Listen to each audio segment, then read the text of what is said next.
चारा घोटाला और बालू घोटाला नहीं होता है।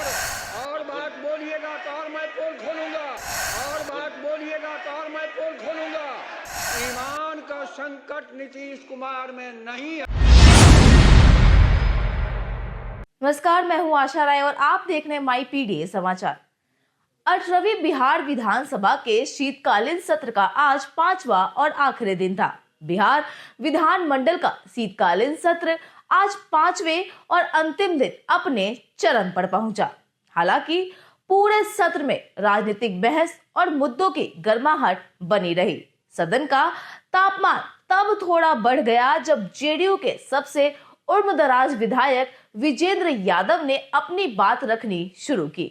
जी हाँ, विजेंद्र यादव ने अपने संबोधन में बिहार के राजनीतिक और सामाजिक परिवेश का जिक्र करते हुए कहा कि बिहार ने कई उतार चढ़ाव देखे हैं। उन्होंने कहा कि एक समय ऐसा भी था जब बिहार के विभाजन के समय यह कहावत प्रचलित थी कि अब बिहार में क्या है, लालू, आलू और बालू। यह बयान सदन में हल्की हंसी और साथ ही गंभीर विचारों को जन्म देने वाला था, लेकिन उन्होंने तुरंत जोड़ते हुए कहा कि मुख्यमंत्री नीतीश कुमार के नेतृत्व में बिहार ने जो विकास की राह चुनी है, वो अब इस तरह की बातें करने की जरूरत नहीं बचती।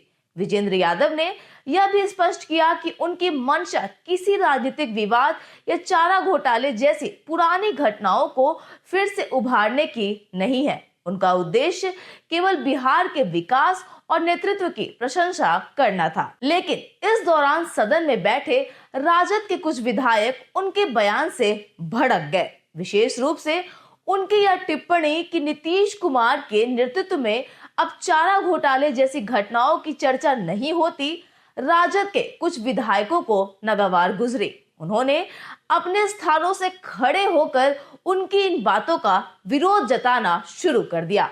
सदन में अचानक पूरा हंगामा मच गया और विपक्ष के विधायकों ने जोर से नारे लगाने शुरू कर दिए।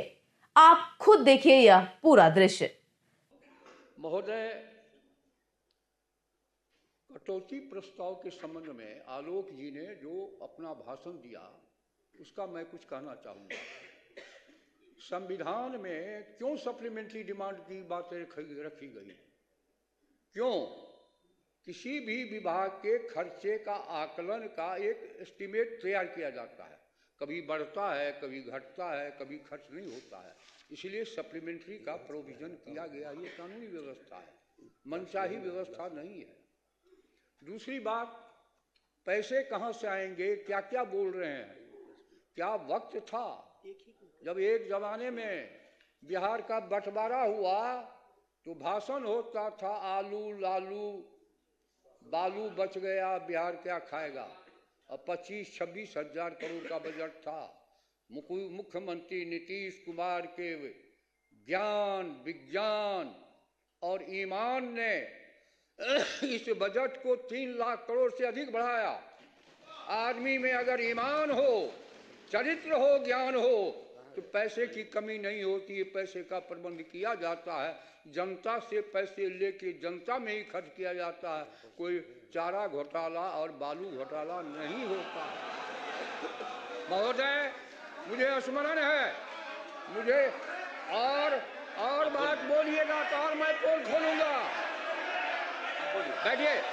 इसलिए अध्यक्ष महोदय, ईमान का संकट नीतीश कुमार में नहीं है, इसलिए पैसे का प्रबंध भी होगा। और आज देश में जीएसटी लागू हो गई है। जीएसटी लागू होने के बाद बिहार कंज्यूमर स्टेट है। जितनी ज्यादा यहाँ बिक्री होगी, पैसे राज्य के खजाने में उतने आएंगे और भी उसको बेहतर प्रबंधन करके हम लोग पैसे जुटावेंगे। और जो वादा माननीय मुख्यमंत्री जी का है, एक एक को पूरा करेंगे, ये गारंटी है। इन्हीं शब्दों के साथ मैं सभी को धन्यवाद देता हूँ और आग्रह करता हूँ कि इसे पास करने की कृपा की जाए।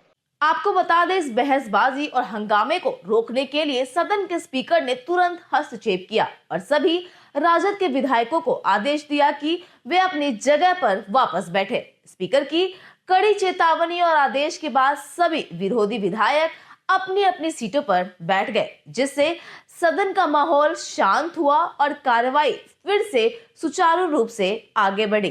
जिसके बाद विजेंद्र यादव ने अपने संबोधन को समाप्त किया और सदन ने शीतकालीन सत्र के अंतिम दिन की कार्रवाई पूरी हुई। फिलहाल तो इस रिपोर्ट में इतना ही।